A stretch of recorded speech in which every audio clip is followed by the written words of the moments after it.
co-founder of the social news and entertainment website Reddit has been found dead. He certainly was a prodigy, although he never kind of thought of himself like that. He was totally unexcited about starting businesses and making money. There's a profound sense of loss tonight in Highland Park, Aaron Swartz's hometown, as loved ones say goodbye to one of the internet's brightest lights. Open access and computer activists are mourning his loss. An astonishing intellect. You talk to people who knew him. He was killed by the government, and MIT betrayed all of its basic principles. They wanted to make an example out of him, okay? Governments have an insatiable desire to control. He was potentially facing 35 years in prison and a $1 million fine. Raising questions of prosecutorial zeal, and I would say even misconduct. Have you looked into that particular matter and reached any conclusions? Growing up, I slowly had this process of realizing that all the things around me that people had told me were just the natural way things were, the way things always would be. They weren't natural at all. They were things that could be changed, and they were things that, more importantly, were wrong and should change. And once I realized that, there was really kind of no going back.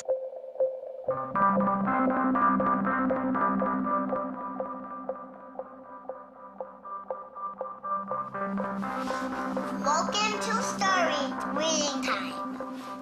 The name of the book is Paddington at the Fair. Well, he was born in Highland Park and grew up here. Aaron came from a family of 3 brothers, all extraordinarily bright. So we were all, not the best behaved children and, 3 boys running around all the time, causing trouble. Hey, no.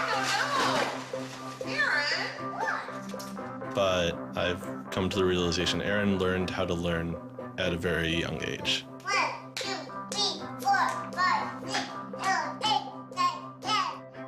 Knock, knock. Who's there? Aaron. Aaron, funny man. He knew what he wanted, and he always wanted to do it. He always accomplished what he wanted. His curiosity was endless. Here's a little picture of what's a planet sign. And each planet has a symbol. Mercury symbol, Venus symbol, Earth symbol, Mars symbol, Jupiter symbol. One day he said to Susan, "What's this free family entertainment in downtown Highland Park?" Free family entertainment downtown Highland Park. He was 3 at the time, and she said, "What are you talking about?" And he said, "Look, it says here on the refrigerator, free family entertainment in downtown Highland Park." And so she was floored and astonished that he could read. It's called My Family Seder. The Seder night is different from all other nights. I remember once we were at the University of Chicago Library. I pulled a book off the shelf that was from like 1900 and showed him and said, this is really just an extraordinary place. We all were curious children, but Aaron really liked learning and really liked teaching. And so they were going to learn the ABCs backwards. Z-Y-X-W-V-U-T. I remember he came home from his first algebra class, and he was like, "Noah, let me teach you algebra." And I'm like, "What is algebra?" And he was always like that. Now you press the click button. There, now it's got that. Now it's in pink. When he was about 2 or 3 years old, and Bob introduced him to computers, and he just took off like crazy on them. Go press the 102 ABC. We all had computers, but Aaron really took to them, really took to the internet. Working at the computer? Mommy, why is nothing working? He started programming from a really young age. I remember the first program that I wrote with him was in BASIC, and it was a Star Wars trivia game. He sat down with me in the basement where the computer was for hours programming this game. The problem that I kept having with him is there was nothing that I wanted done. And to him, there was always something to do, always something that programming could solve. The way Aaron always saw it is that programming is magic, right? You can accomplish these things that normal humans can't.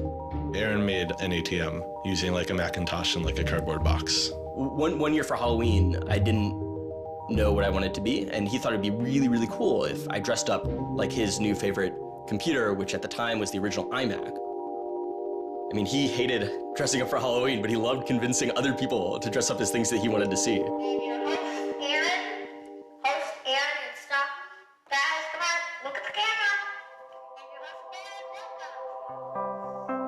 He made this website called The Info, where people can just fill in information.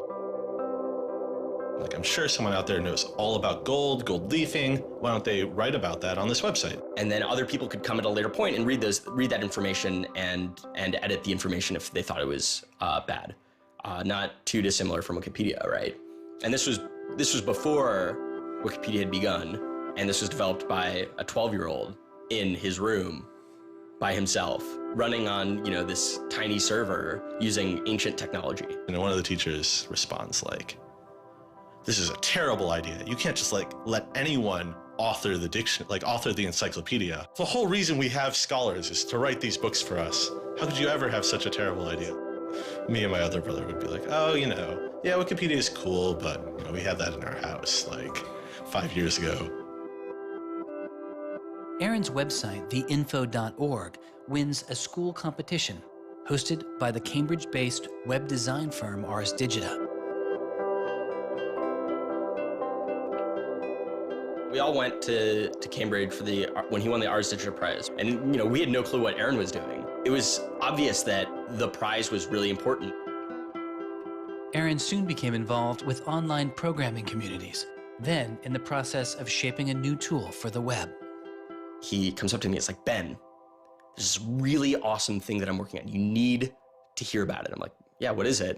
He says, "It's this thing called RSS." And he explains to me what RSS is. I'm like, why is that useful, Aaron? Like, is any site using it? Like, why would I want to use it?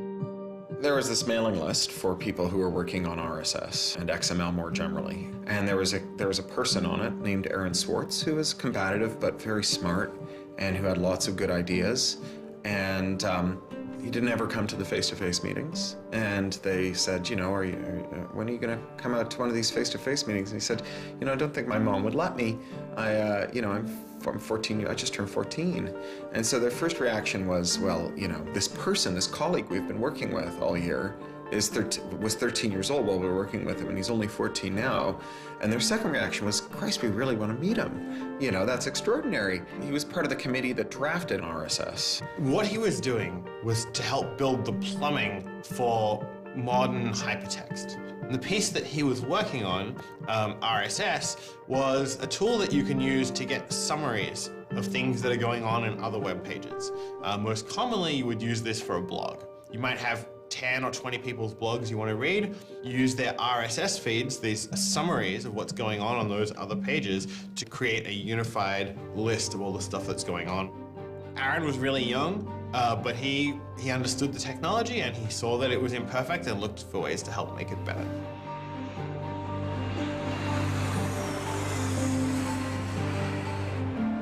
So his mom started bundling him on planes in Chicago. We'd pick him up in San Francisco. We'd introduce him to interesting people to argue with, and we'd marvel at his horrific eating habits. He only ate white food, only like, you know, steamed rice and not fried rice because that wasn't sufficiently white, and white bread and so on. And, you know, you kind of marvel at this, the quality of the debate emerging from this, what appeared to be a small boy's mouth. And you think, you know, this is a kid who's really going to go somewhere if he doesn't die of scurvy. Aaron, you're up. I think the difference is that now you can't make companies like Doc was saying. You can't have companies that just, you know, let's sell dog food over the internet, let's sell dog food over cell phones. But there's still a lot of innovation going on. I think if you don't see the innovation, maybe your head is in the sand. He takes on this alpha nerd personality where he's sort of like, I'm smarter than you, and because I'm smarter than you, I'm better than you, and I can tell you what to do. It's an extension of like him being kind of like a twerp. So you aggregate all these computers together and now they're solving big problems like searching for aliens and trying to cure cancer. First met him on IRC, on Internet Relay Chat. He didn't just write code. He also sort of got people excited about solving problems. He was a connector. The free culture movement has had a lot of his energy. I think Aaron was trying to make the world work. He was trying to fix it. He had a very kind of strong personality that definitely ruffled feathers at times. It wasn't necessarily the case that he was always comfortable in the world and the world wasn't always comfortable with him.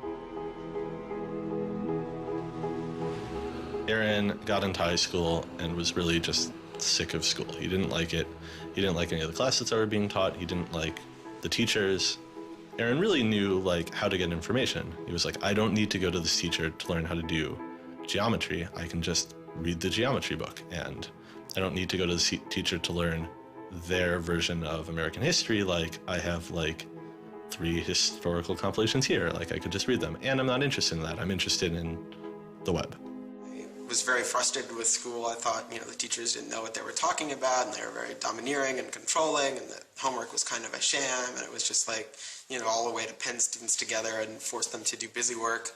And, I started reading books about like the history of education and how this educational system was developed, and, alternatives to it in ways that people could actually learn things as opposed to just regurgitating facts their teachers told them.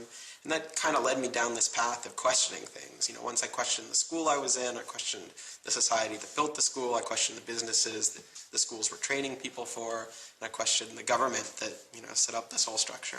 One of the things he was most passionate about was copyright, especially in those early days. Copyright has always been something of a burden on the publishing industry and on readers, but it wasn't an excessive burden.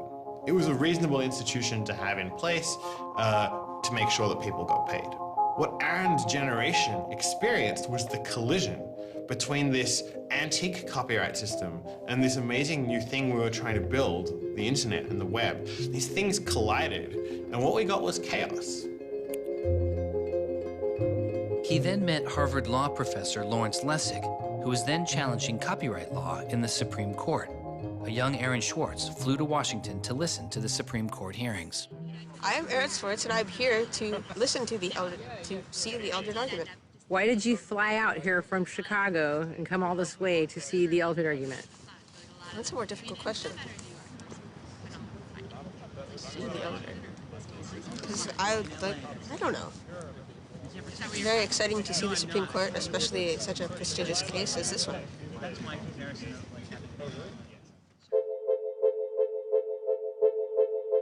Lessig was also moving forward with a new way to define copyright on the internet. It was called Creative Commons. So the simple idea of Creative Commons is to give people, creators, a simple way to mark their creativity with the freedoms they intended to carry. So if copyright is all about all rights reserved, then this is a kind of some rights reserved model. It's, I want a simple way to say to you, here's what you can do with my work, even if there are other things which you need to get my permission before you could do. And Aaron's role was the computer part. Like, how do you architect the licenses so they would be simple and understandable and expressed in a way that machines could process it? And people are like, why do you have this, 15-year-old kid writing the specifications for the Creative Commons? Like, don't you think that's a huge mistake? And Larry's like, the biggest mistake we would have is not listening to this kid. He barely is not even tall enough to get over the podium, and it wasn't these movable podiums, so it was this embarrassing thing where once he put his screen up, nobody could see his face. When you come to our website here, and you go to choose license, it gives you this list of options, it explains what it means, and you fill out 3 simple questions. Do you want to require attribution? Do you want to allow commercial uses of your work? Do you want to allow modifications of your work? I was floored, just completely flabbergasted that these adults regarded him as an adult. And Aaron stood up there in front of a whole audience full of people and just started talking about the platform that he'd created for Creative Commons. And they were all listening to him. I was sitting at the back thinking, he's just a kid. Why are they listening to him? But they did. Well, I don't think I comprehended it fully. Though critics have said it does little to ensure artists get paid for their work, the success of Creative Commons has been enormous. Currently on the website Flickr alone, over 200 million people use some form of Creative Commons license. He contributed through his technical abilities, and yet it was not simply a technical matter to him. Aaron often wrote candidly in his personal blog. I think deeply about things, and I want others to do likewise. I work for ideas and learn from people. I don't like excluding people. I'm a perfectionist, but I won't let that get in the way of publication. Except for education and entertainment, I'm not going to waste my time on things that won't have an impact. I try to be friends with everyone, but I hate it when you don't take me seriously. I don't hold grudges. It's not productive, but I learn from my experience. I want to make the world a better place.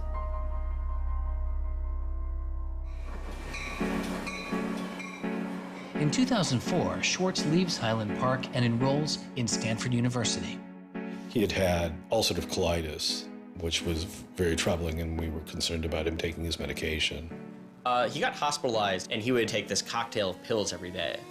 And one of those pills was a steroid, which stunted his growth and made him feel different from many of the other students. Aaron, I think, shows up at Stanford ready to do scholarship and finds himself in effectively a babysitting program for overachieving high schoolers who, in 4 years, are meant to become, you know, captains of industry and one percenters. And like, I think it just made him bananas. In 2005, after only 1 year of college, Schwartz was offered a spot at a new startup incubation firm called Y Combinator, led by Paul Graham. And he's like, hey, I have this idea for a website. And Paul Graham likes him enough and says, yeah, sure.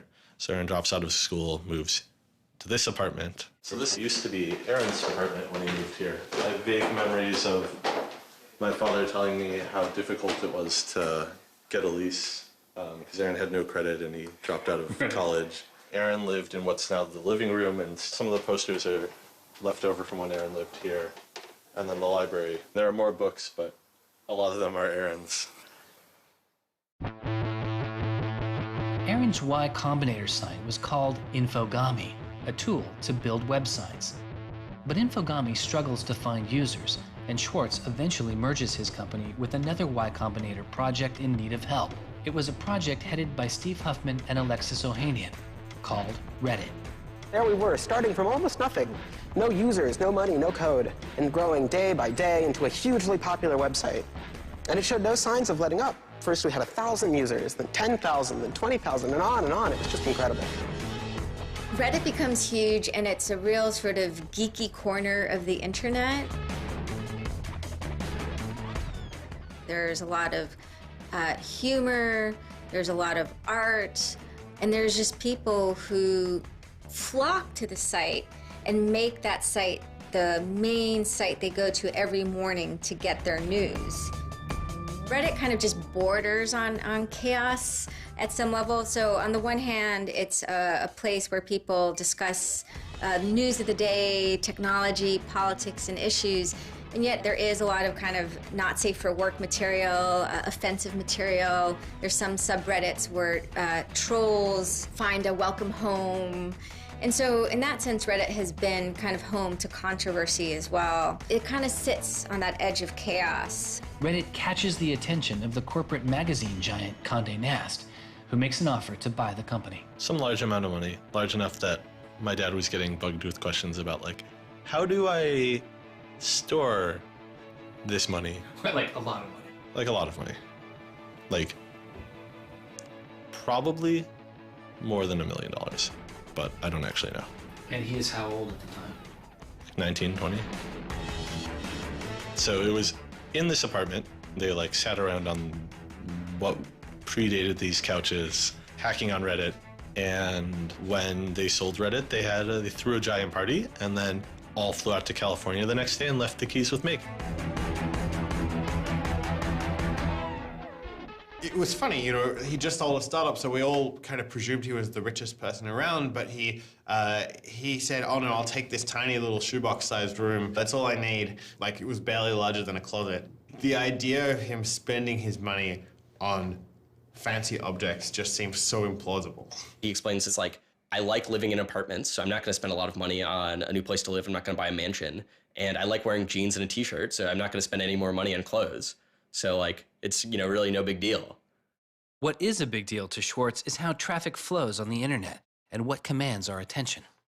In the old system of broadcasting, you were fundamentally limited by the amount of space in the airwaves. You know, you could only send out 10 channels over the airwaves of television, right? Or even with cable, you had 500 channels.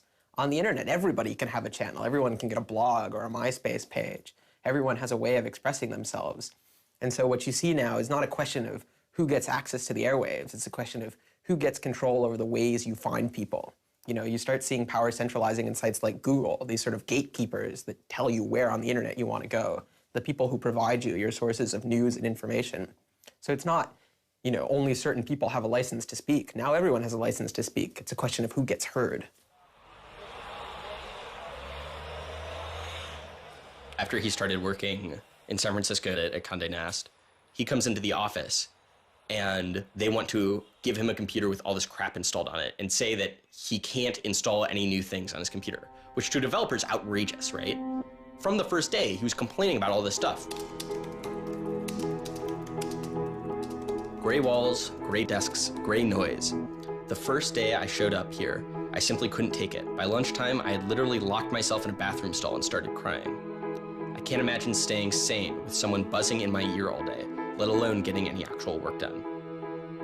Nobody else seems to get work done here either. Everybody's always coming into our room to hang out and chat or invite us to play the new video game system that Wired is testing. He really had different aspirations that were politically oriented. And Silicon Valley just doesn't really quite have that culture that orients technical activity for the purposes of political goals. Aaron hated working for a corporation. They all hate working for Condé Nast, but Aaron is like the only one who's not going to take it. And Aaron basically gets himself fired by not showing up to work ever. It was said to be a messy breakup. Both Alexis Ohanian and Steve Huffman declined to be interviewed for this film. He rejected the business world. One of the really important things to remember about that choice when Aaron decided to kind of leave startup culture is that he was also leaving behind the things that had made him, you know, famous and well-loved, and, you know, he was at risk of letting down fans. He got to where he was supposed to be going and had the self-awareness and the orneriness to realize that he had climbed the mountain of shit to pluck the single rose and discovered that he'd lost his sense of smell. And rather than sit there and insist that it wasn't as bad as it seemed, and he did get the rose in any event, he climbed back down again, which is pretty cool.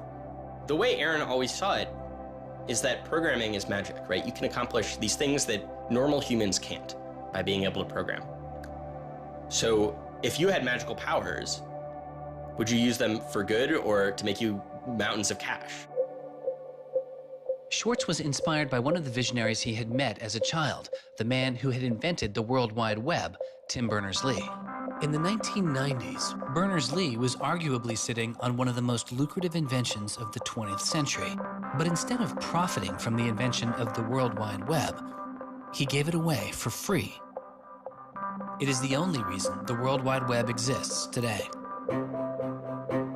Aaron is certainly deeply influenced by Tim. Tim is certainly a very prominent early internet genius who doesn't in any sense cash out. He's not at all interested in how he's going to figure out how to make $1 billion. People would have seen, there's money to be made there, so there would have been lots of little webs instead of one big one. And one little web and lots of little webs doesn't work because you can't follow links from one to the other. You know, you had to have the critical mass of this thing was the entire planet. So it's not going to work unless the whole planet can get on board.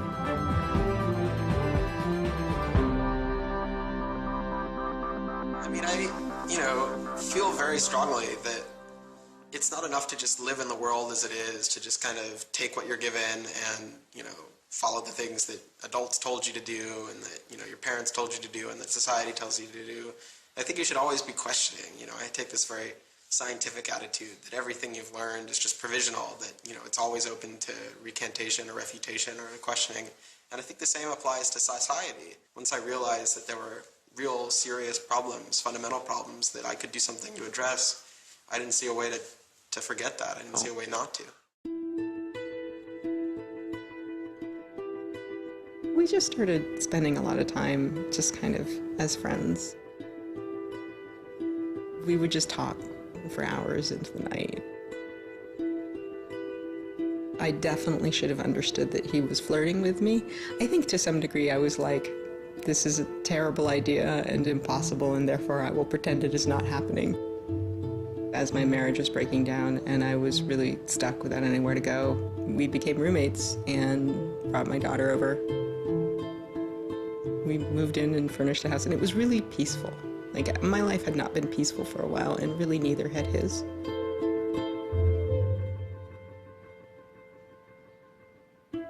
We were extremely close from the beginning of our romantic relationship. We were in constant contact.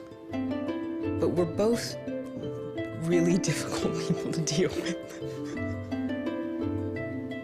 In a very Alan McBeal discussion, he confessed he had a theme song, and I made him play it for me. It was Extraordinary Machine by Fiona Apple. I think it was just that sense of kind of being a little bit embattled that the song has. And it also had like this hopefulness to it. By foot it's a slow climb, but I'm good at being uncomfortable, so I can't stop changing all the time. Because in many ways, Aaron was tremendously optimistic about life.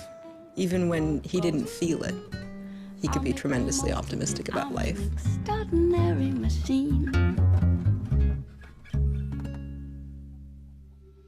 What are you doing? Flickr has video now.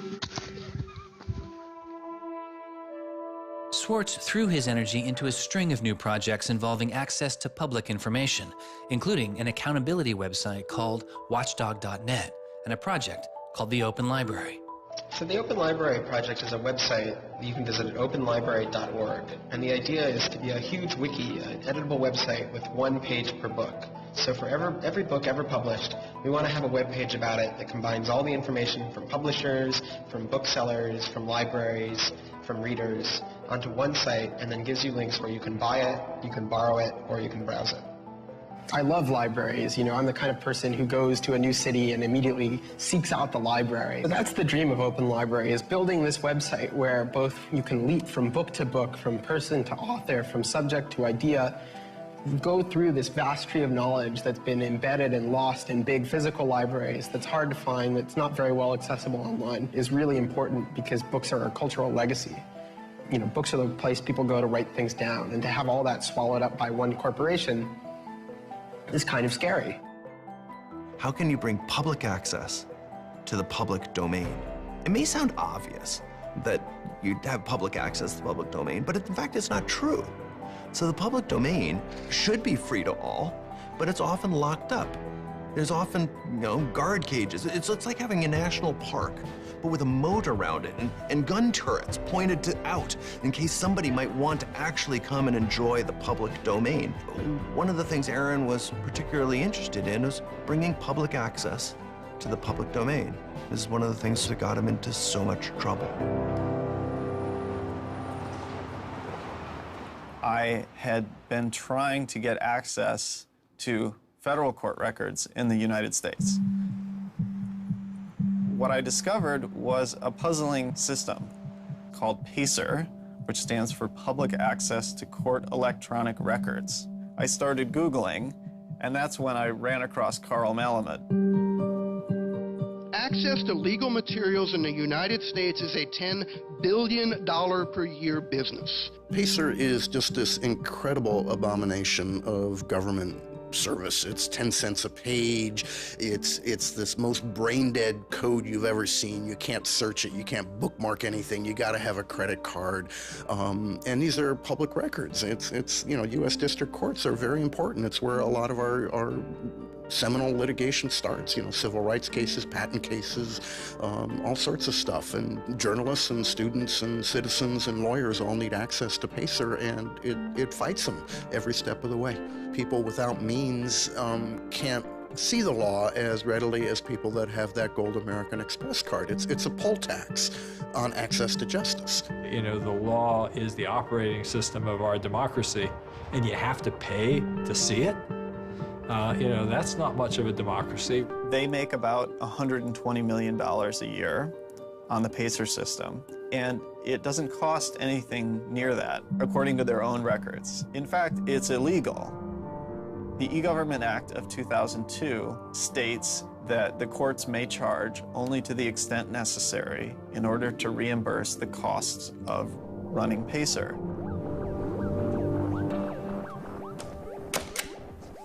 As the founder of public.resource.org, Malamud wanted to protest the PACER charges. He started a program called the PACER Recycling Project, where people could upload PACER documents they had already paid for to a free database so others could use them. The PACER people were getting a lot of flack from Congress and others about public access. And so they put together this system. In 17 libraries across the country, there was free PACER access. That's one library every 22,000 square miles, I believe. So it wasn't like really convenient. I encouraged volunteers to join the so-called thumb drive corps and download docs from the public access libraries, upload them to the PACER recycling site. People take a thumb drive into one of these libraries and they download a bunch of documents and they send them to me.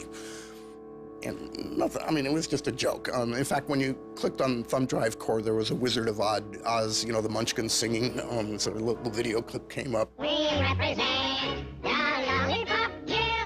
But of course, I get this phone call from Steve Schultz and Aaron saying, gee, we'd like to join the Thumb Drive Core. Around that time, I ran into Aaron at a conference. This is something that really has to be a collaboration between a lot of different people. So I approached him and I said, hey, I'm thinking about an intervention on the PACER problem. Schultz had already developed a program that could automatically download PACER documents from the trial libraries. Swartz wanted to take a look. So I showed him the code. And I didn't know what would come next, but as it turns out, over the course of the next few hours at that conference, he was off sitting in a corner, improving my code, recruiting a friend of his that lived near one of these libraries to go into the library and to begin to test his improved code, at which point the folks at the courts realized something's not going quite according to plan. And data started to come in and come in and come in, and soon there were 760 gigabytes of PACER docs, about 20 million pages. Using information retrieved from the trial libraries, Swartz was conducting massive, automated parallel downloading of the PACER system. He was able to acquire nearly 2.7 million federal court documents, almost 20 million pages of text. Now, I'll grant you that 20 million pages had perhaps exceeded the expectations of the people running the pilot access project, but surprising a bureaucrat isn't illegal. Aaron and Carl decided to go talk to the New York Times about what happened. They also caught the attention of the FBI, who began to stake out Schwartz's parents' house in Illinois. But I get a tweet from his mother saying, call me. It's like, oh my God, what the hell's going on here? And so I finally got a hold of Aaron, and Aaron's mother was like, oh my God, FBI, FBI, FBI. An FBI agent drives down our home's driveway trying to see if Aaron is in his room. And I remember being home that day and wondering why this car was driving down our driveway and just driving back out. I was like, that's weird. 5 years later, I read this FBI file and I'm like, oh my goodness. That was the FBI agent in my driveway. He was terrified. He was totally terrified. He was way more terrified after the FBI actually called him up on the phone and tried to sucker him into coming down to a coffee shop without a lawyer. He said he went home and laid down on the bed and was shaking. The downloading also uncovered massive privacy violations in the court documents. Ultimately, the courts were forced to change their policies as a result. And the FBI closed their investigation without bringing charges. To this day, I find it remarkable that anybody, even at the most remote podunk field office of the FBI, thought that a fitting use for taxpayer dollars was investigating people for criminal theft on the grounds that they had made the law public. How can you call yourself a lawman and think that there can possibly be anything wrong in this whole world with making the law public? Aaron was willing to put himself at risk for the causes that he believed in. Bothered by wealth disparity, Schwartz moves beyond technology and into a broader range of political causes. I went into Congress and I invited him to come and hang out and intern for us for a while so that he could learn, the political process. He was sort of learning about a new community, a new set of skills, and kind of learning to hack politics. It seems ridiculous that miners should have to hammer away until their whole bodies are dripping with sweat, faced with the knowledge that if they dare to stop, they won't be able to put food on the table that night, while I get to make larger and larger amounts of money each day just by sitting and watching TV. But apparently the world is ridiculous. So I co-founded a group called the Progressive Change Campaign Committee, and what we try and do is we try and organize people over the internet who care about progressive politics and moving the country in a more progressive direction to kind of come together, join our email list, join our campaigns, and help get progressive candidates elected all across the country. The group is responsible for igniting the grassroots effort behind the campaign to elect Elizabeth Warren to the Senate. He might have thought it was a dumb system, but he came in and he said, I need to learn this system because it can be manipulated like any social system. But his passion for knowledge in libraries didn't take a back seat. Aaron began to take a closer look at institutions that publish academic journal articles. By virtue of being students at a major U.S. university, I assume that you have access to a wide variety of scholarly journals. Pretty much every major university in the United States pays these sort of licensing fees to organizations like JSTOR and Thomson and ISI to get access to scholarly journals that the rest of the world can't read. These scholarly journals and articles are essentially the entire wealth of human knowledge online, and many have been paid for with taxpayer money or with government grants. But to read them, you often have to pay again, handing over steep fees to publishers like Reed Elsevier. These licensing fees are so substantial that people who are studying in India instead of studying in the United States don't have this kind of access.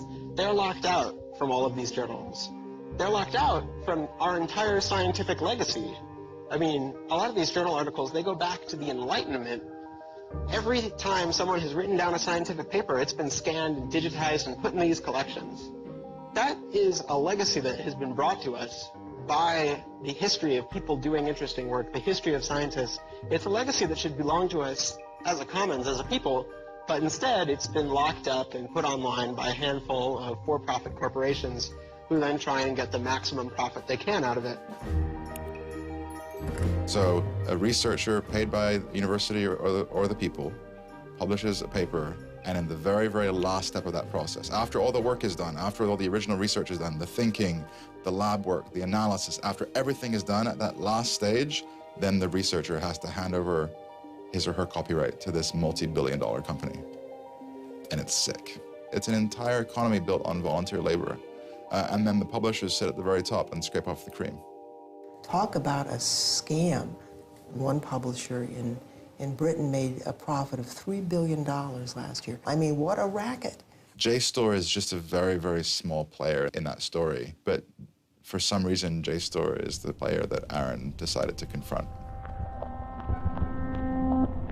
He'd gone to some conference around open access and open publishing, and I don't know who the person from JSTOR was, but I think at some point Aaron asked the question, like, how much would it cost to open up JSTOR in perpetuity? And they gave some, I think it was $200 million, something that Aaron thought was totally ridiculous.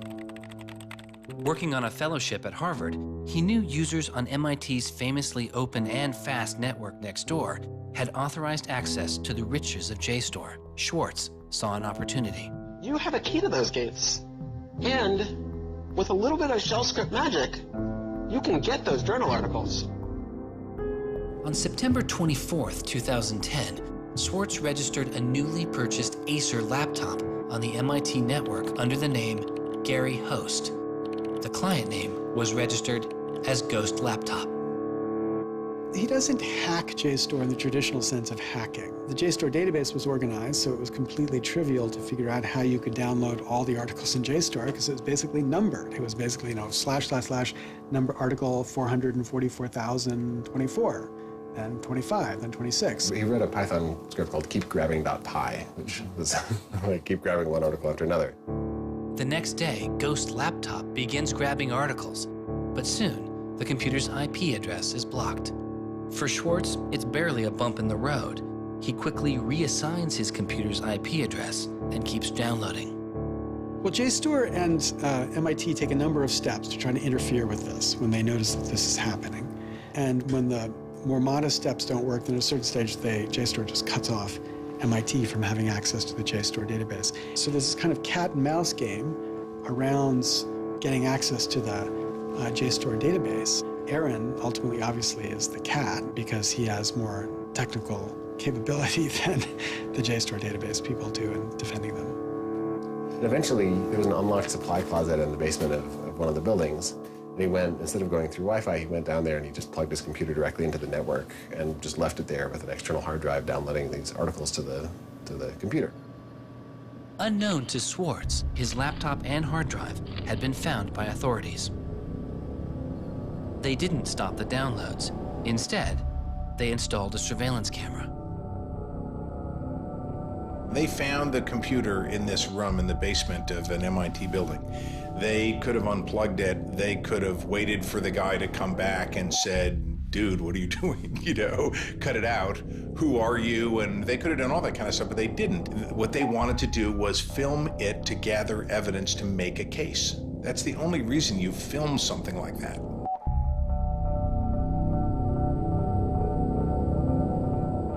At first, the only person caught on the glitchy surveillance camera was using the closet as a place to store bottles and cans.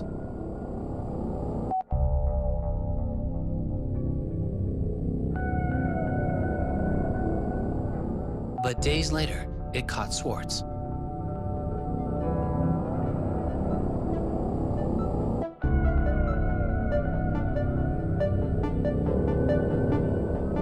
Schwartz is replacing a hard drive. He takes it out of his backpack, leans out of frame for about 5 minutes, and then leaves.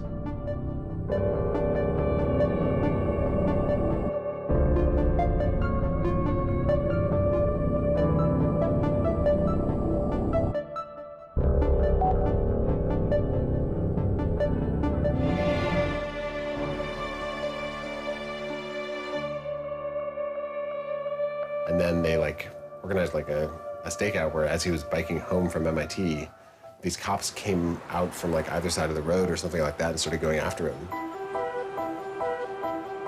He describes that he was pressed down and assaulted by the police. He tells me that it's unclear that they were police that were after him. He thought that someone was trying to attack him. He does tell me they beat him up. I was just devastated. The notion of any kind of criminal prosecution of anyone in our family or anything was so foreign and incomprehensible, I didn't know what to do. Well, they execute search warrants at Aaron's house, his apartment in Cambridge, and his office at Harvard. 2 days before the arrest, the investigation had gone beyond JSTOR and the local Cambridge police. They had been taken over by the United States Secret Service. The Secret Service began investigating computer and credit card fraud in 1984, but 6 weeks after the attack on 9/11, their role expanded. President Bush used the Patriot Act to establish a network of what they called electronic crimes task forces. The bill before me takes account of the new realities and dangers posed by modern terrorists. According to the Secret Service, they are primarily engaged in activity with economic impact, organized criminal groups, or use of schemes involving new technology. The Secret Service turned Schwartz's case over to the Boston U.S. Attorney's Office. There was a guy in the U.S. Attorney's Office who had the title head of the Computer Crimes Division or Task Force. I don't know what else he had going, but you're certainly not much of a computer crimes prosecutor without a computer crime to prosecute. So he jumped on it, kept it for himself, didn't assign it to someone else within the office or the unit, and that's Steve Hyman. Prosecutor Stephen Hyman has been largely out of public view since the arrest of Aaron Swartz, but he can be seen here in an episode of the television show American Greed, filmed around the time of Aaron's arrest. He is describing his previous case against the notorious hacker Alberto Gonzalez, a case that garnered Hyman enormous press attention and accolades. Gonzalez masterminded the theft of over 100 million credit card and ATM numbers, the largest such fraud in history. Here, Hyman, describing Gonzalez, gives his view on the hacker mindset. These guys are driven by a lot of the same things that we're driven by. They have an ego, they like challenge, and of course they like money and everything you can get from money. One of the suspects implicated in the Gonzalez case was a young hacker named Jonathan James. Believing Gonzalez's crimes would be pinned on him, James committed suicide during the investigation. In an early press release describing the government's position in the case of Aaron Swartz, Hyman's boss, U.S. Attorney for the District of Massachusetts Carmen Ortiz, said this: "Stealing is stealing, whether you use a computer command or a crowbar, and whether you take documents, data, or dollars." It's not true. It's obviously not true. I'm not saying it's harmless, and I'm not saying that we shouldn't criminalize stealing of information, but you've got to be much more subtle in trying to figure out exactly which kinds of harms are harmful here. So the thing about a crowbar is every time I break into a place with a crowbar, I do damage. There's no doubt about it. But when Aaron writes a script that says download, download, download 100 times in a second, there's no obvious damage to anybody. If he does that for the purpose of gathering an archive to do academic research on it, there is never any damage to anybody. He wasn't stealing, he wasn't selling what he got or giving it away. He was making a point, as far as I could tell. The arrest took its toll on Swartz. He just wouldn't talk about it. And he's like very stressed. If you thought like the FBI was like going to come to your doorstep any day, anytime you went down the hall, even to do your laundry, and they would break into your apartment because you left the door unlocked, like, I'd be pretty stressed. And it was clear. And so Aaron was always sort of like in like a dour mood.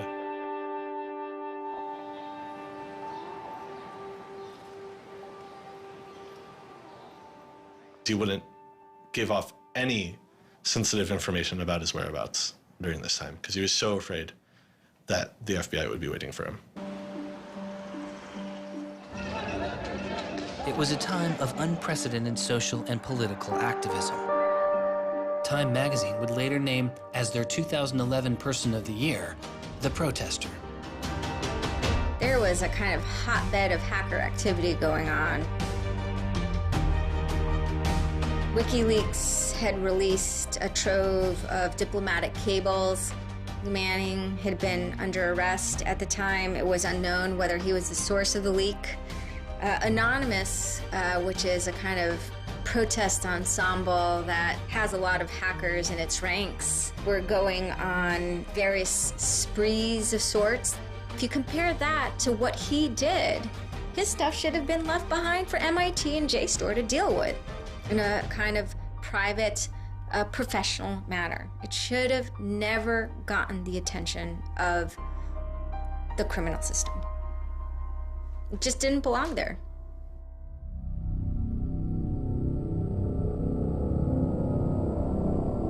Before he was indicted, Swartz was offered a plea deal that involved 3 months in prison, time in a halfway house, and a year of home detention, all without the use of a computer.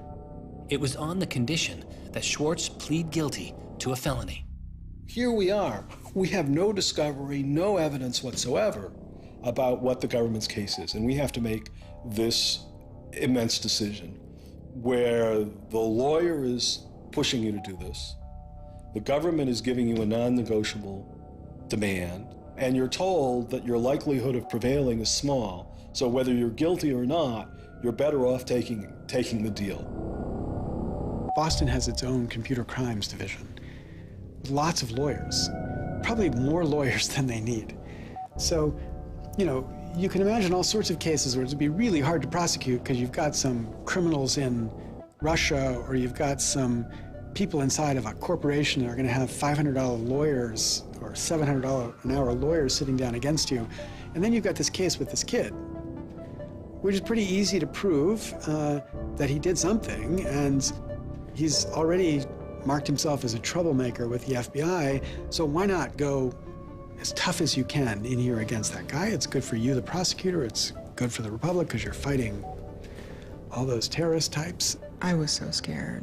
I was so scared of having my computer seized. I was so scared of going to jail because of my computer being seized. I had confidential material from sources from my previous work on my laptop. And that is above all my priority, is to keep my sources safe. I was so scared of what was going to happen to Ada. Aaron told me that they'd offered him a deal, and he finally just said that he would take it if I told him to. And I came real close to saying take it. He had developed like serious political aspirations in the intervening time between when, that moment when he ended that entrepreneurial startup life and begun this new life that had come to this political activism. And he just didn't believe that he could continue in his life with a felony. He said to me one day, we were walking by the White House, and he said to me, they don't let felons work there.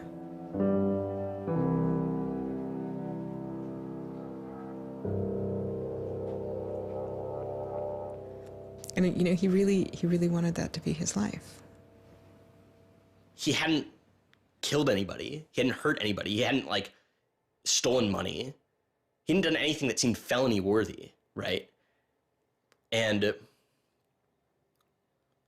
there is this idea that there's no reason that he should be labeled a felon and taken away his right to vote in many states for doing what he did. That's just outrageous. It makes sense for him to be, maybe fined a bunch of money or, asked not to come back to MIT again. But to be a felon, to face jail time. Schwartz turned down the plea deal. Hyman redoubled his efforts. Hyman continued to press us at all levels. Even with the physical evidence seized from Aaron's Acer computer, hard drive, and USB drive, the prosecutors needed evidence of his motives.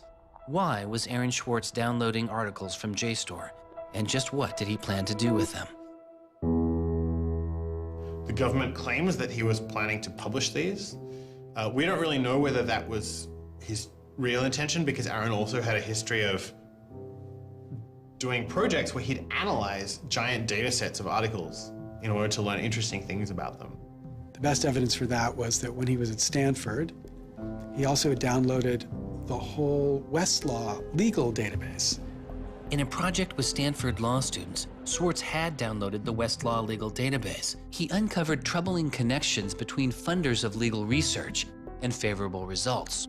He did this amazing analysis of for-profit companies giving money to law professors who wrote law review articles which were then beneficial to Exxon during an oil spill, right? So it was a very corrupt system of funding, vanity research.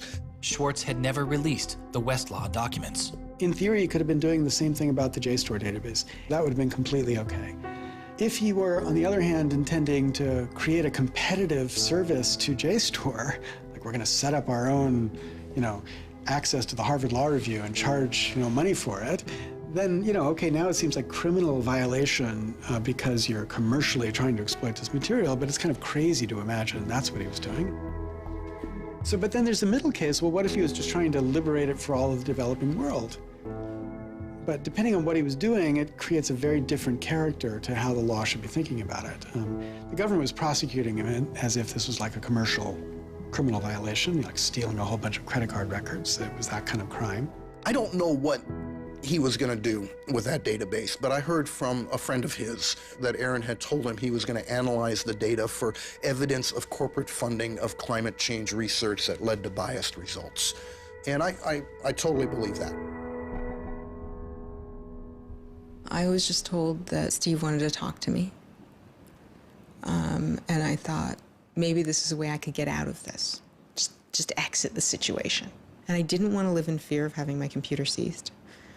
I didn't want to live in fear of having to go to jail on a contempt of court charge if they tried to compel me to decrypt my computer. When they came to me and said, Steve wants to talk to you, that seemed reasonable. They offered Norton what is known as a Queen for a Day letter, or a proffer.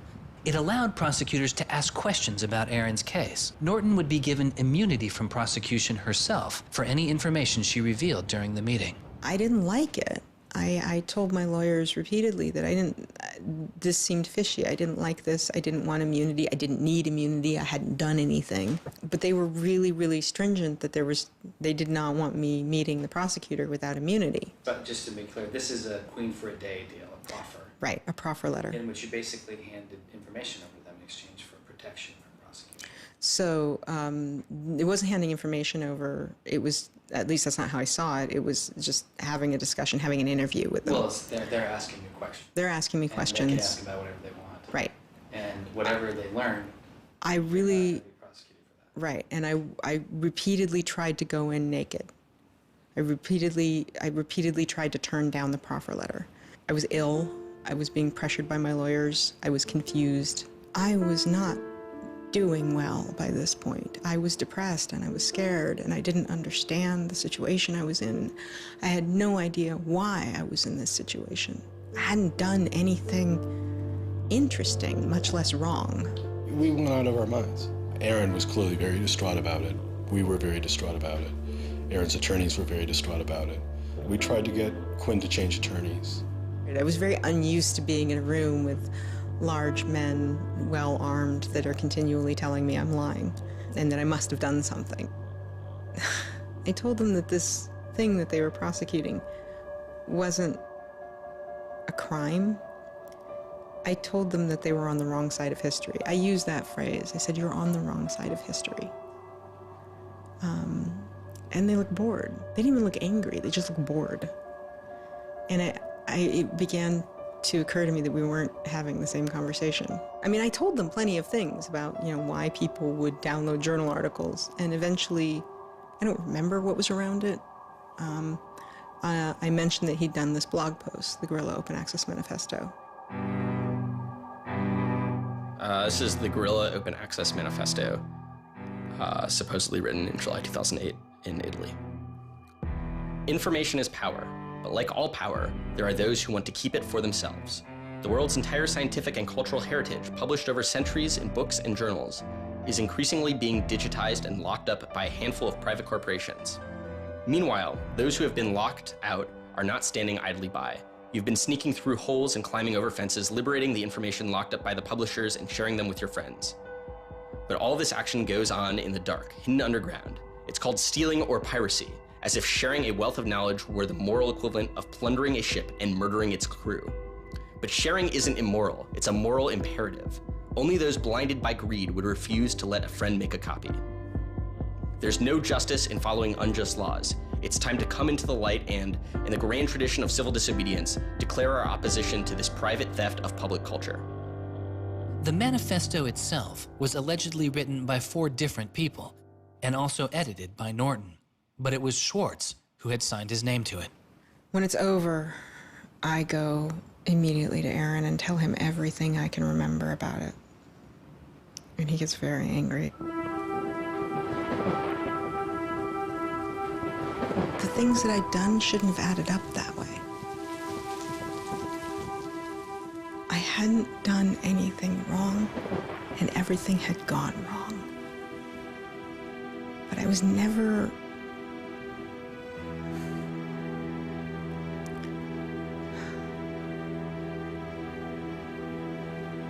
I'm still angry.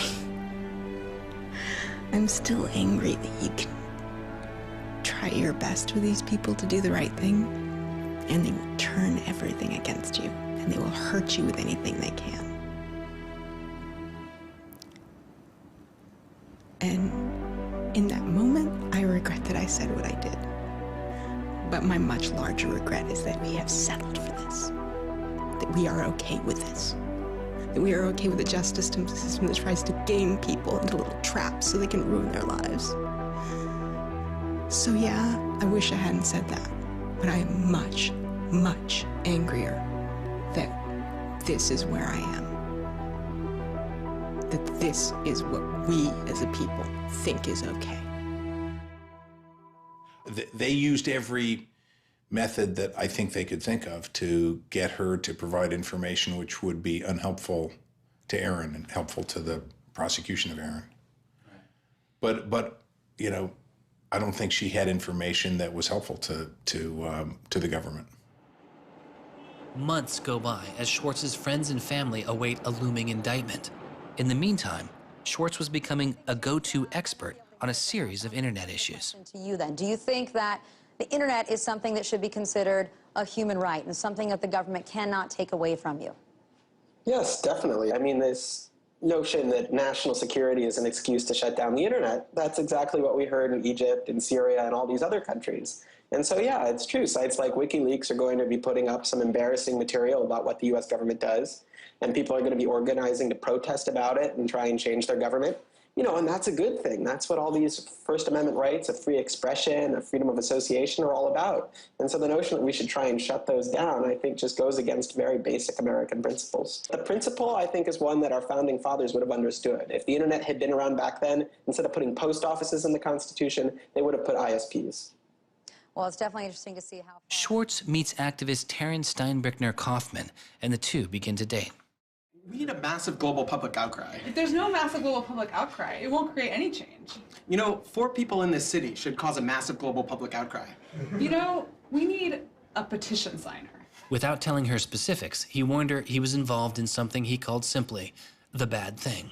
And I had sort of crazy theories, like that he was having an affair with Elizabeth Warren or something. I speculated both Hillary Clinton and Elizabeth Warren, actually, but... So sometime in probably late July, Aaron called me, and I happened to pick up, and he said, you know, the bad thing might be in the news tomorrow. Do you want me to tell you, or do you want to read about it in the news? And I said, well, I want you to tell me. And he said, well, I've been arrested for downloading too many academic journal articles, and they want to make an example out of me. And I was like, that's it? That's the big fuss? Really? Like, this doesn't sound like a very big deal. On July 14th, 2011, federal prosecutors indict Schwartz on 4 felony counts. He gets indicted on the same day that, like, 2 people in England who are part of LulzSec get arrested, and, like, a few other real hackers. And Aaron is just, like, someone who kind of looks like a hacker, enough that they can, like, you know, put his head on a stake and, like, put it on the gates. Aaron went to surrender, and they arrested him.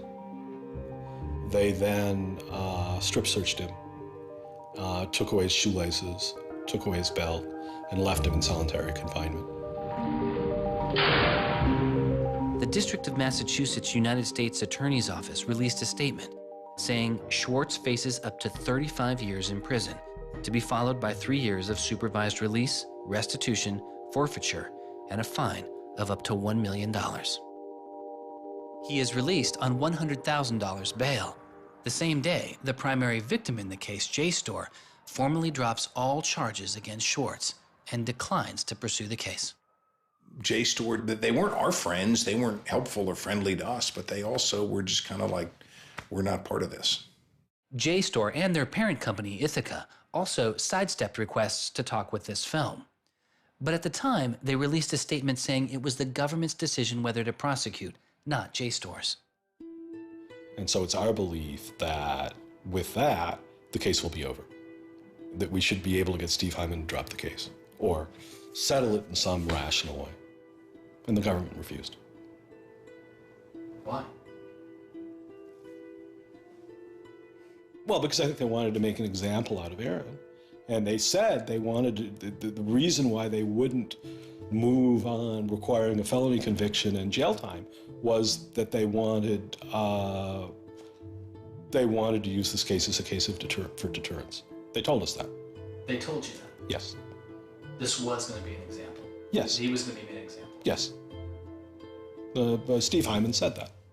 Deterring who? Like, there's other people out there running around logging onto JSTOR and downloading the articles to make a political statement? I mean, who are they deterring? It would be easier to understand the Obama administration's posture of supposedly being for deterrence if this was an administration that, for instance, prosecuted arguably the biggest economic crime that this country has seen in the last 100 years, the crimes that were committed that led to the financial crisis on Wall Street. When you start deploying the non-controversial idea of deterrence only selectively, you stop making a dispassionate analysis of lawbreaking, and you've started deciding to deploy law enforcement resources specifically on the basis of political ideology. And that's not just undemocratic, it's supposed to be un-American. Prosecutor Stephen Hyman later reportedly told MIT's outside counsel that the straw that broke the camel's back was a press release sent out by an organization Schwartz founded called Demand Progress. According to the MIT account, Hyman reacted to the short statement of support, calling it a wild internet campaign and a foolish move that moved the case from a human one-on-one level to an institutional level. That was a poisonous combination. A prosecutor who didn't want to lose face, who had a political career in the offing maybe, and didn't want to have this come back and haunt them. You spent how many tax dollars arresting someone for taking too many books out of the library and they got your ass handed to you in court? No way. I then moved to try to put pressure on MIT in various ways to get them to go to the government and request the government to stop the prosecution. What is MIT's reaction to that? There doesn't seem to be any reaction from MIT at that point.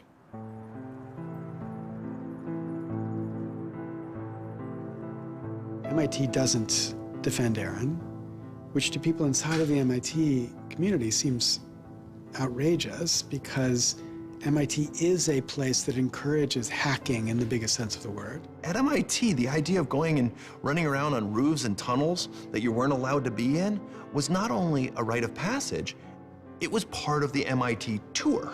And lockpicking was a winter course at MIT. They had the moral authority to stop it in its tracks. MIT never stood up and took a position of saying to the feds, don't do this. We don't want you to do this. You're overreacting. This is too strong, that I'm aware of. They acted kind of like any corporation would. They helped the government. They didn't help us unless they felt they had to, and they never tried to stop it. MIT declined repeated requests to comment, but they later released a report saying they attempted to maintain a position of neutrality and believed Hyman and the U.S. Attorney's Office did not care what MIT thought or said about the case. MIT's behavior seemed really at odds with the MIT ethos, right? You could argue that MIT turned a blind eye and that was okay for them to do. But taking that stance, taking that neutral stance in and of itself was taking a pro-prosecutor stance. If you look at Steve Jobs and Steve Wozniak, they started by selling a blue box, which was a thing designed to defraud the phone company. If you look at Bill Gates and Paul Allen, they initially started their business by using computer time at Harvard, which was pretty clearly against the rules. The difference between Aaron and the people I just mentioned is that Aaron wanted to make the world a better place. He didn't just want to make money. Schwartz continues to be outspoken on a variety of internet issues. You know, the reason the internet works is because of the competitive marketplace of ideas. And what we need to be focusing on is getting more information about our government, more accessibility, more discussion, more debate. But instead, it seems like what Congress is focused on is shutting things down. Aaron thought he could change the world just by explaining the world very clearly to people. Flame can literally control your computer and make it spy on you. Welcome, Aaron. Good to have you back on the show here. You know, just like spies used to in olden days, put microphones and tap what people were saying, now they're using computers to do the same things. Schwartz's political activity continues, his attention turning to a bill moving through Congress designed to curb online piracy. It was called SOPA. Activists like Peter Eckersley saw it as an enormous overreach, threatening the technical integrity of the internet itself. And one of the first things I did was to call Aaron. I said, can we do a big online campaign against this? This isn't a bill about copyright. It's not? No, he said. It's a bill about the freedom to connect. now I was listening. And he thought about it for a while and then said yes. And he went and founded Demand Progress. Demand Progress is an online activism organization. We've got around 1.5 million members now, but started in the fall of 2010. Aaron was one of the most prominent people in a community of people who helped lead organizing around social justice issues at the federal level in this country. SOPA was the bill that was intended to curtail online piracy of music and movies, but what it did was basically take a sledgehammer to a problem that needed a scalpel. If passed, the law would allow a company to cut off finances to entire websites without due process, or even to force Google to exclude their links. All they needed was a single claim of copyright infringement. It pitted the titans of traditional media against a new and now far more sophisticated remix culture. It makes everyone who runs a website into a policeman. And if they don't do their job of making sure nobody on their site uses it for anything that's even potentially illegal, the entire site can get shut down without even so much as a trial. This was over the top. I mean, this was a catastrophe. This bill poses a serious threat to speech and civil liberties for all who use the internet. There were only a handful of us who said, look, we're not for piracy either, but it makes no sense to destroy the architecture of the internet, the domain name system, and so much that makes it free and open in the name of fighting piracy. And Aaron got that right away. The freedoms guaranteed in our Constitution, the freedoms our country had been built on, would be suddenly deleted. New technology, instead of bringing us greater freedom, would have snuffed out fundamental rights we'd always taken for granted. And I realized that day, talking to Peter, that I couldn't let that happen. When SOPA was introduced in October 2011, it was considered inevitable. Our strategy when it first came out was to hopefully slow the bill down, maybe weaken it a little bit, but even we didn't think that we would be able to stop this bill. Having worked in Washington, what you learn is that typically in Washington, the legislative fights are fights between different sets of corporate moneyed interests. They're all duking it out to pass legislation. And the fights that are the closest are when you have one set of corporate interests against another set of corporate interests, and they're financially equally matched in terms of campaign contributions and lobbying. Those are the closest ones. The ones that aren't even fights typically are ones where all the money is on one side, all the corporations are on one side, and it's just millions of people on the other side. Haven't seen anything like PIPA and SOPA in all my time in public service. There were more than 40 United States senators on that bill as co-sponsors. So there were already a long, long way to getting the 60 votes to have it clear all the procedural hoops. Even I began to doubt myself. It was a rough period. Schwartz and Demand Progress were able to marshal enormous support, using traditional outreach combined with commonly used voice over IP to make it very easy for people to call Congress. I've never met anybody else who was able to operate at his level, both on the technological side and on the campaign strategy side. Millions of people contacted Congress and signed anti-SOPA petitions. Congress was caught off guard. There was just something about watching those clueless members of Congress debate the bill, watching them insist they could regulate the internet and a bunch of nerds couldn't possibly stop them. I am not a nerd. I'm just not enough of a nerd. Maybe we ought to ask some nerds what this thing really does. Let's have a hearing, bring in the nerds. Really? Nerds? You know, I think actually the word you're looking for is experts. To enlighten you so your laws don't backfire, break the internet. We use the term geek, but we're allowed to use that because we are geeks. The fact that it got as far as it did without them talking to any technical experts reflects the fact that there is a problem in this town. I'm looking for somebody to come before this body and testify in a hearing and say, this is why they're wrong. There used to be an office that provided science and technology advice, and members could go to them and say, help me understand XYZ. And Gingrich killed it. He said it was a waste of money. Ever since then, Congress has plunged into the dark ages. I don't think anybody really thought that SOPA could be beaten, including Aaron. think it was worth trying, but it didn't seem winnable. And I remember maybe a few months later, I remember him just turning to me and being like, I think we might win this. And I was like, that would be amazing. Calls to Congress continue. When the domain hosting site GoDaddy becomes a supporter of the bill, tens of thousands of users transferred their domain names in protest. Within a week, a humbled GoDaddy reverses their position on SOPA. When the Congress people that supported the record and movie industries realized that there was this backlash, they kind of scaled the bill back a little bit. You could see the curve happening. You could see that that our arguments were starting to resonate. It was like Aaron had been like striking a match and it was being blown out. Striking another one was being blown out. And finally he'd like managed to catch enough kindling that the flame actually caught, and then it turned into this roaring blaze. On January 16th, 2012, the White House issued a statement saying they didn't support the bill. And then this happened. I'm a big believer that we should be dealing with issues of piracy and we should deal with them in a serious way, but this bill is not the right bill. When Jimmy Wales put his support towards blacking out Wikipedia, the #5 most popular website in the world. This is a website that's on several % of all of the clicks on anywhere on the internet. Wikipedia went black, Reddit went black, Craigslist went black, the phone lines on Capitol Hill flat out melted.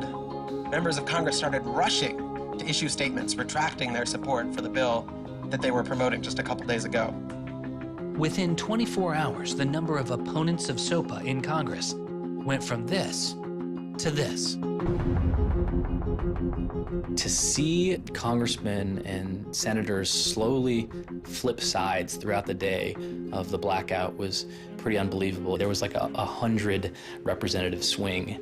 And that was when, as hard as it was for me to believe, after all this, we had won. The thing that everyone said was impossible, that some of the biggest companies in the world had written off as kind of a pipe dream, had happened.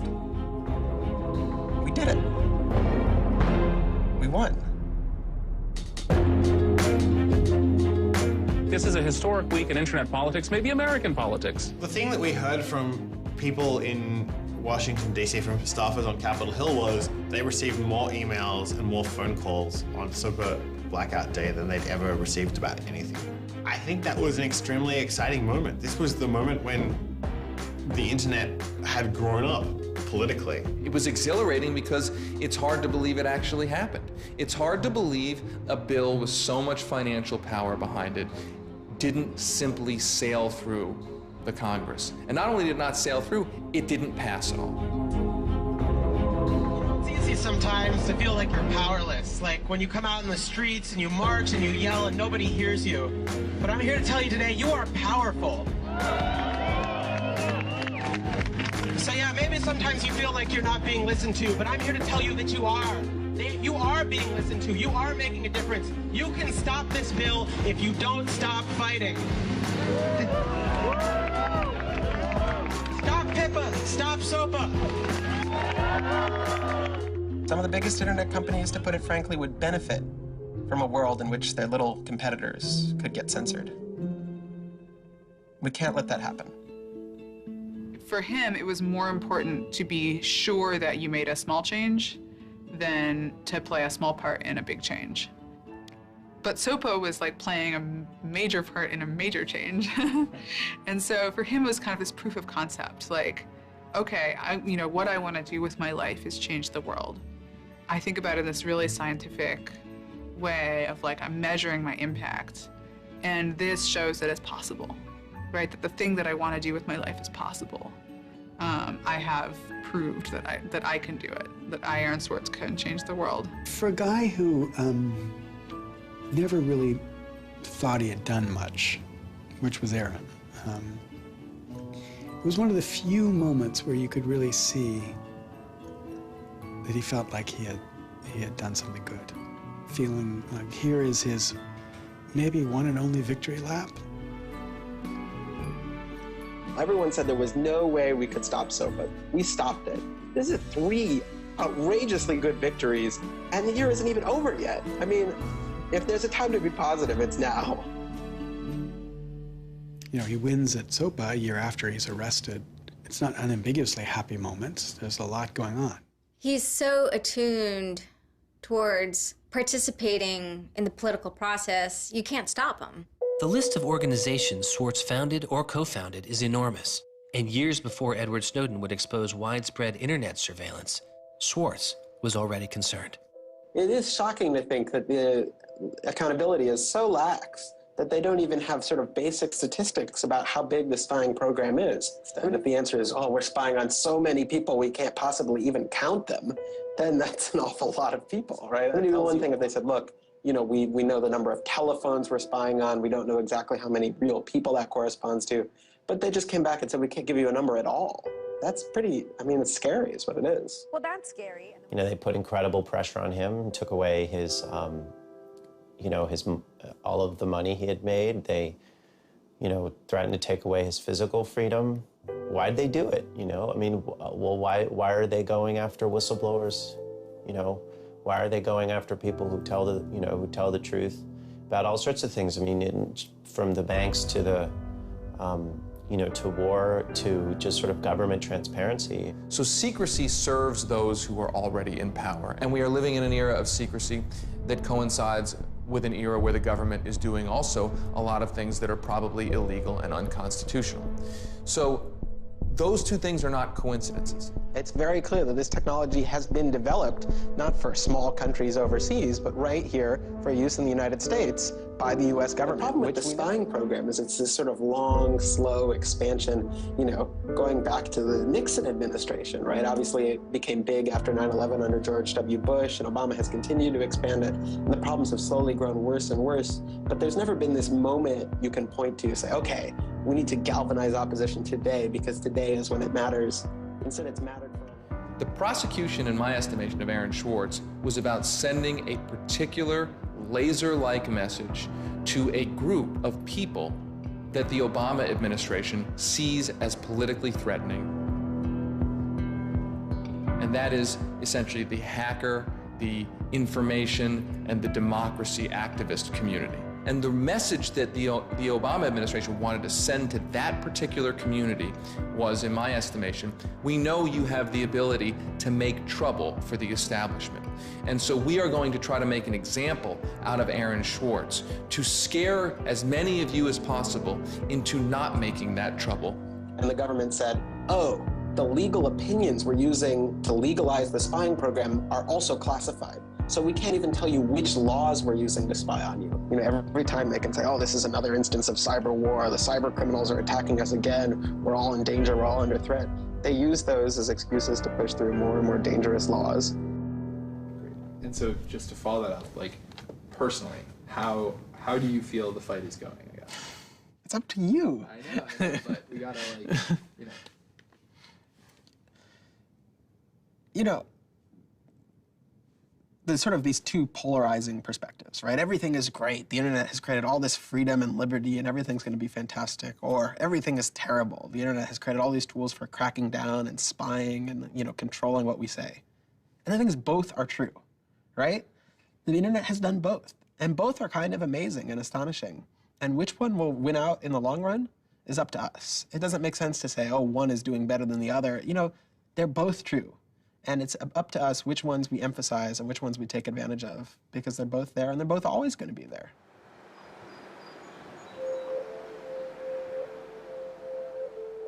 On September 12, 2012, federal prosecutors filed a superseding indictment against Swartz, adding additional counts of wire fraud, unauthorized access to a computer, and computer fraud. Now, instead of 4 felony counts, Swartz was facing 13. The prosecution's leverage had dramatically increased, as did Swartz's potential jail time and fines. They filed a separate indictment to add more charges, and they had a theory about why this conduct constituted a number of federal crimes, and that a very significant sentence could attach to it under the law. That theory, and much of the prosecution's case against Swartz, involved a law created originally in 1986. It is called the Computer Fraud and Abuse Act. The Computer Fraud and Abuse Act was inspired by the movie War Games with Matthew Broderick, which is a great movie. I have you now. In this movie, a kid gets the ability through the magic of computer networks to, like, launch a nuclear attack. You know, that's not actually possible, and it certainly wasn't possible in the 80s, but apparently this movie scared Congress enough to pass the original Computer Fraud and Abuse Act. This is a law that's just behind the times. For example, that penalizes terms of service kinds of arrangements. You can have something like eHarmony or Match.com, and somebody sort of inflates their own personal characteristics, and all of a sudden, depending on the jurisdiction and the prosecutors, they could be in a whole host of troubles. We all know what terms of use are. Most people don't read them, but not abiding by their terms could mean you are committing a felony. The website terms of service often say things like, be nice to each other, or don't do anything that's improper. The idea that the criminal law has anything to say about these kinds of violations, I think strikes most people as crazy. The examples get even more crazy. Until it was changed in March of 2013, the terms of use on the website of Hearst's 17 magazine said you had to be 18 in order to read it. I would say that the way the CFA has been interpreted by the Justice Department, we are probably all breaking the law. Vague and prone to misuse, the CFAA has become a one-size-fits-all hammer for a wide range of computer-related disputes. Though not the only factor in his case, 11 of the 13 charges against Schwartz involved the Computer Fraud and Abuse Act. The question why hangs over much of the story of Aaron Swartz. Just what was motivating the government, and what would their case have been? The Department of Justice declined requests for answers, but Professor Oren Kerr is a former prosecutor who has studied the case. So I think I come about this case from a different direction than other people on a number of reasons. I was a federal prosecutor at the Justice Department for 3 years before I started teaching. The government came forward with an indictment based on what crimes they thought were committed, just as a purely lawyers matter, looking at the precedents, looking at the statute, looking at the history, looking at the cases that are out there so far. I think it was a fair indictment based on that. You can debate whether they should have charged this case. There's just a lot of disagreement. Some people are on the open access side, some people are not. I think the government took Swartz's guerrilla open access manifesto very seriously. And I think they saw him as somebody who was committed as a moral imperative to breaking the law to overcome a law that Swartz saw as unjust. And in a democracy, if you think a law is unjust, there are ways of changing that law. There's going to Congress, as Swartz did so masterfully with SOPA. Or you can violate that law in a way to try to nullify that law. And I think what was driving the prosecution was the sense that Swartz was committed not just to breaking the law, but to really making sure that law was nullified, that everyone would have access to the database in a way that you couldn't put the toothpaste back into the tube. It would be done, and Swartz's side would win. There's a big disagreement in society as to whether that is an unjust law, and ultimately that's a decision for the American people to make, working through Congress. And then the second problem is, I think, we're still trying to figure out what's the line between less serious offenses and more serious offenses. We're now entering this different environment of computers and computer misuse, and we don't yet have a really strong sense of exactly what these lines are. So we're just working that out. This is a poor use of prosecutorial discretion. The hammer that the Justice Department has to scare people with it just gets bigger and bigger and bigger. And so most people just, you can't roll the dice with your life like that. Should we tap somebody's phone? Should we film them? Should we turn somebody and get them to testify against these other people? That's how federal agents and prosecutors think. They build cases, they make cases. Swartz was caught in the gears of a brutal criminal justice system that could not turn back, a machine that has made America the country with the highest rate of incarceration in the world. We have in this country allowed ourselves to be captured by the politics of fear and anger, and anything we're afraid of, like the future of the internet and access, and anything we're angry about instinctively creates a criminal justice intervention. And we've used jail, prison, and punishment to resolve a whole host of problems that historically were never seen as criminal justice problems. The impulse to threaten, indict, prosecute, which is part of what has created this debate and controversy over online access and information on the internet, is very consistent with what we've seen in other areas. The one difference is that the people who are usually targeted and victimized by these kinds of criminal and carceral responses are typically poor and minority. Schwartz's isolation from friends and family increased. He had basically stopped working on anything else, and the case was, in fact, like taking over sort of his whole life.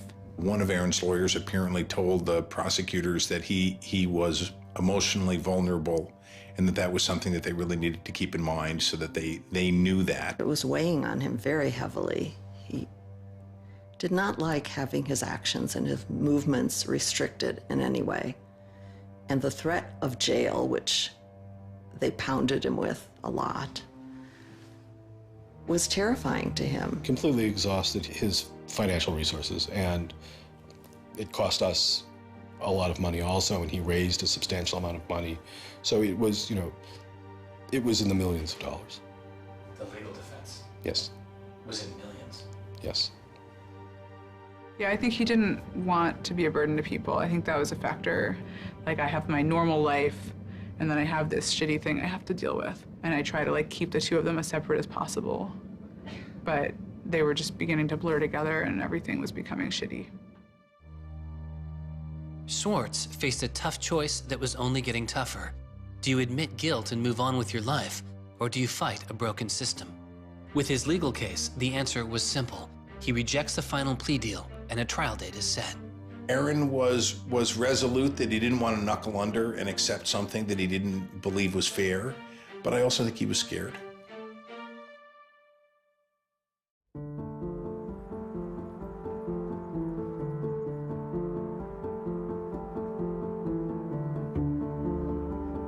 I don't think they would have convicted Aaron. I think we would have walked him out of that courthouse, and I would have given him a big hug, and we would have walked across that little river in Boston and gone and had a couple of beers.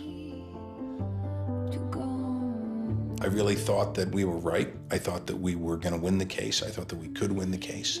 He didn't talk about it very much, but you could see the enormous pain that he was going through.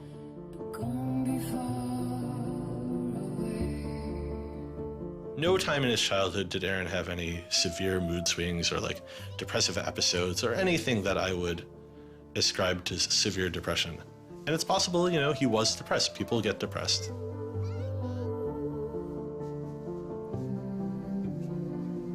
Very early in our relationship, like 3 or 4 weeks in or something, I remember him saying to me that I was a lot stronger than he was. He was brittle in a lot of ways. Things were a lot harder for him than for a lot of people. It was part of his brilliance, too. I think he probably had something like clinical depression in his early 20s. I don't think he did when I was with him. He wasn't a joyful person, but that's different from being depressed. He was just under such enormous pressure for 2 years straight. He just didn't want to do it anymore. He was just like, I just think it was too much.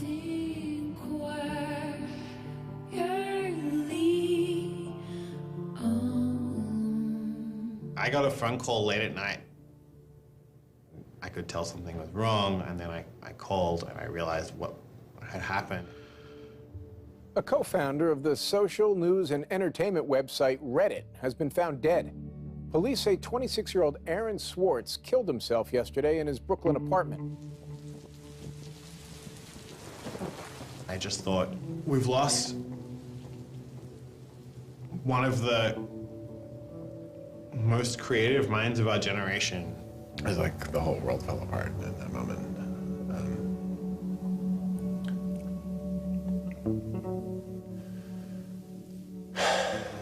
It was one of the hardest nights of my life. It's like I kept screaming, I can't hear you. What did you say? I can't hear you. I can't. That's it.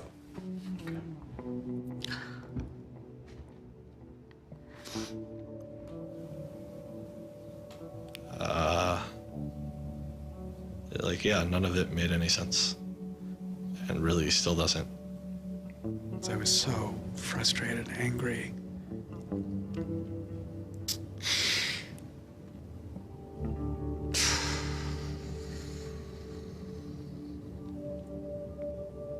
you know, tried to explain it to my kids.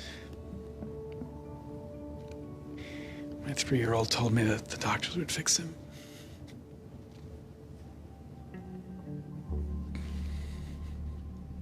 I've known lots of people who've died, but I've never lost anybody like this.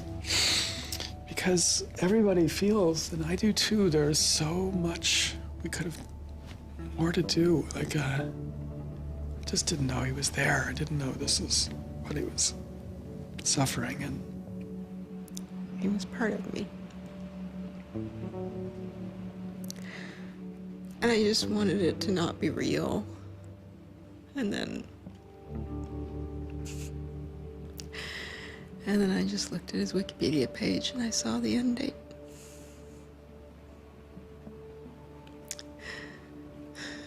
To 2013.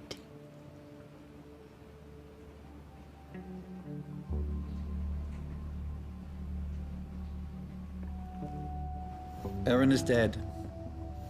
Wanderers in this crazy world, we have lost a mentor, a wise elder. Hackers for right, we're one down. We've lost one of our own. Nurturers, carers, listeners, feeders, parents, all, we have lost a child. Let us all weep.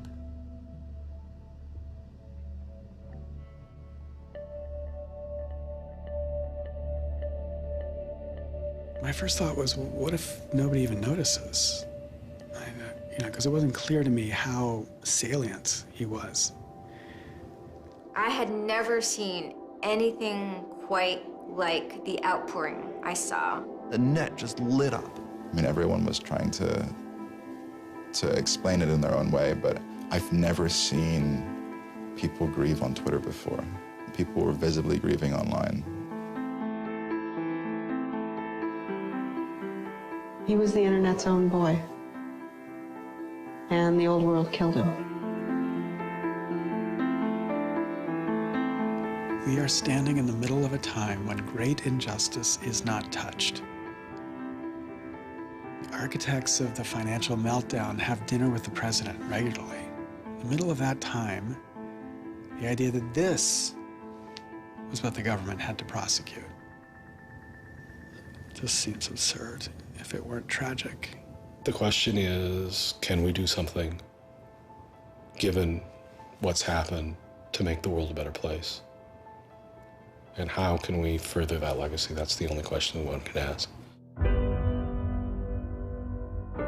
All over the world, there were starting to be hackathons, gatherings. Aaron Swartz has, in some sense, brought the best out of us in trying to say, how do we fix this?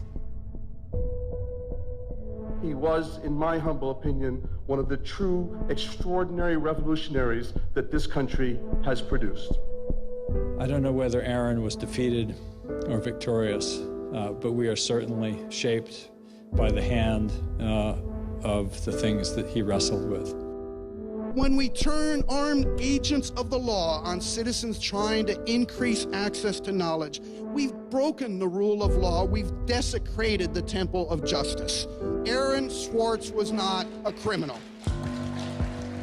Change does not roll in on the wheels of inevitability, it comes through continuous struggle. Aaron really could do magic. And I'm dedicated to making sure that his magic doesn't end with his death. He believed that he could change the world, and he was right. Out of the last week and out of today, phoenixes are already rising. Since Schwartz's death, Representative Zoe Lofgren and Senator Ron Wyden have introduced legislation that would reform the Computer Fraud and Abuse Act, the outdated law that formed the majority of the charges against Schwartz. It's called Aaron's Law. Aaron believed that, you literally ought to be asking yourself all of the time, what is the most important thing I could be working on in the world right now? And if you're not working on that, why aren't you?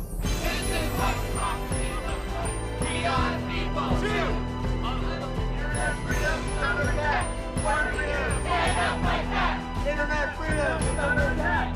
What do we do? Hey, hey, go home. Our North East has got to go. Hey, hey.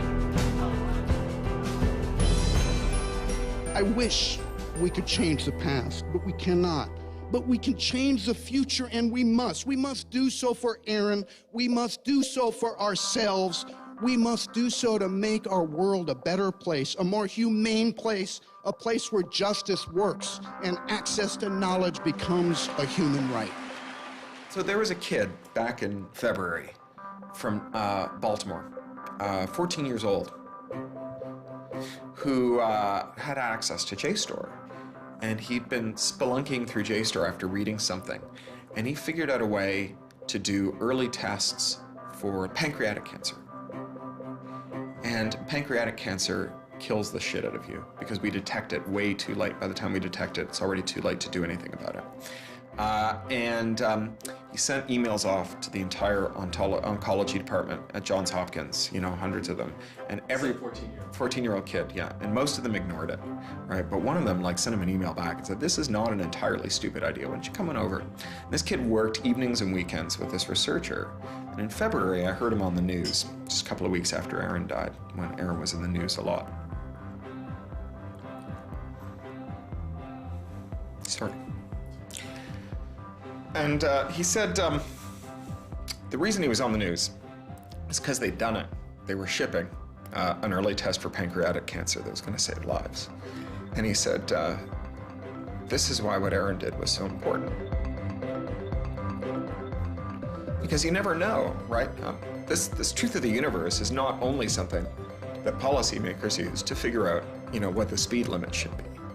It's where the thing that's going to keep, you know, your kid from dying of pancreatic cancer comes from.